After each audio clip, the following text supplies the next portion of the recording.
Hola, buenos días. Mi nombre es José Fernández Pérez y vamos a relatar algo de hay tantos hasta hoy que están los AVE y los trenes de alta velocidad. Empezaré.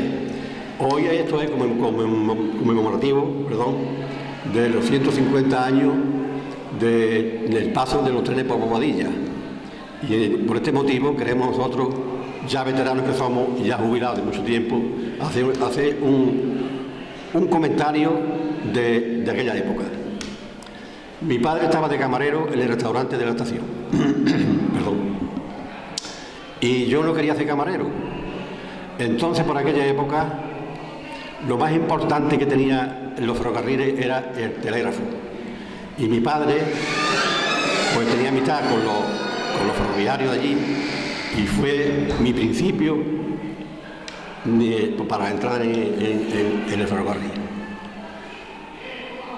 En el 1948, el 12 de septiembre, pues se produce una vacante en la reserva, en el depósito de las máquinas, una vacante.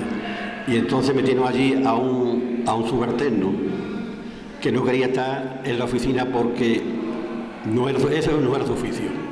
Entonces el jefe de la reserva, no sé, se acordó de mí, que yo estaba allí en el telégrafo esperando poder ingresar bien de aspirante factor, de voz de estación o de lo que fuera. Entonces, en esa fecha, yo ya me fui al depósito de las máquinas. Y de ahí puedo contar, pues, mi vida ferroviaria. En Bobadilla, pues, todas las máquinas de aquí alrededor, por ejemplo, de las máquinas de Algeciras, que son de los ingleses, el depósito de Málaga también aquí, el depósito de Puente Genil, el depósito de Granada, el depósito de Cercadilla y el depósito de Córdoba. Todas esas máquinas venían aquí. En Bobadilla se consumía diariamente un tren de carbón con 20 vagones para suministrar las máquinas, porque sin el carbón no podían andar. Y la pesadilla que teníamos todos, por ejemplo, el jefe de la dependencia, era el agua, porque sin el agua tampoco las máquinas no podían andar. En el río Guadalhorce había instalada una locomóvil y un grupo bomba, que de ahí se traía el agua tanto al depósito de las máquinas como también para suministrar la estación. Ese agua tenía una dureza grandísima, tenía ya 50 grados. Entonces se montó un depurador, entraba el agua del río, la rebajaban y esa agua era la que le servía a las máquinas. ¿Qué pasaba? Que había máquinas que cuando iban con los trenes, pues echaban la dureza del agua, que era como cal, pues salía y todas las máquinas se ponían todas blancas, y era un trabajo grandísimo para el fogonero, que el fogonero era la pieza fundamental de la máquina, porque era el que echaba carbón a las máquinas. Y de ahí partió también, al poco tiempo, esto ya era por el año 50 y tanto, salió el TIA. El TIA era un tratamiento de agua, se le echaban al agua para evitar precisamente esa ebullición que hacían las máquinas con el agua de esa dureza. El TIA era un tratamiento integral armas, no sé esa palabra dónde salió. Y eso consistía, le ligaban ese líquido al agua en los tenders, y eso ya evitaba eso. Bueno, en cuanto a mi trabajo, pues nada, yo entré allí el 12 de septiembre, como he dicho antes, de 1948, entré con un contrato, el contrato B, y entonces se ganaban 10 pesetas con 50 céntimos. Y así estuve con ese contrato hasta el año 1951. En el año 1951 me hicieron ya otro contrato ya indefinido. Y en el año 1954 sale una orden ministerial en la que decía que todos los eventuales con contrato B serían regularizados a fijo mediante una prueba de actitud. Entre ellos. Y así entré. No existía la palabra de administrativo, no existía, eran escribientes. Entonces yo entré ya de escribiente auxiliar. Después me hicieron escribiente ya entré de escribiente de entrada, después me hicieron de segunda, después de primera, hasta que ya en el año 1963 ya lo hicieron oficiales de oficina ya, hombre, ya con un sueldo más mejorado, y ya podíamos hacer más frente a la situación económica que teníamos, porque el 10,50 nunca se cobraba en aquella fecha, porque Franco se llevaba el impuesto de utilidades, el colegio de huérfanos y la cuota sindical. Entonces, ¿qué pasaba? Pues lo que pasaba era que las 300 pesetas nunca se cobraban, se cobraban 200 y pico. Y vivíamos mal, pero vivíamos. Y esa es la vida de entonces.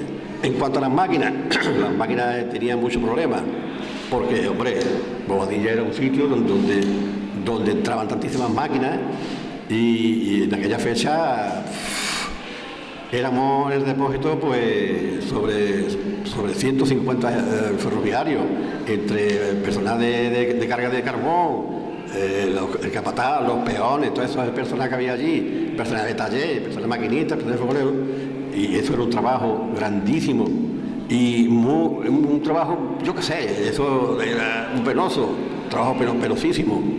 Un maquinista y un fogonero era como un matrimonio, si no se llevaban bien, más la mata las cosas, porque salían de su casa, por ejemplo, con un tren que era el pescadero, llegaban a Bobadilla, cogían el correo para Granada y se metían en Almería. De Granada a Almería, de Almería bajaban a Baeza, y de Baeza otra vez el mismo recorrido, y cuando volvían a su casa ya había transcurrido una semana, fíjate tú. Y ya apenas conocía la mujer y a los hijos. Y no crean ustedes que entonces en aquella época un maquinista y un fogonero ganaba mucho, que un maquinista fuera de su casa, pues se tiraba y ganaba al mes pues 1000 pesetillas. Yo recuerdo que llegaban allí a la oficina, Pepe, hombre, me hacía falta un pedido de fondo, y se le daban en aquella fecha 3 euros de pedido de fondo para poder continuar su turno porque no llevaba la comida suficiente. En fin, esa es la vida que nosotros hemos llevado. En cuanto al sistema del trabajo, el trabajo era malísimo.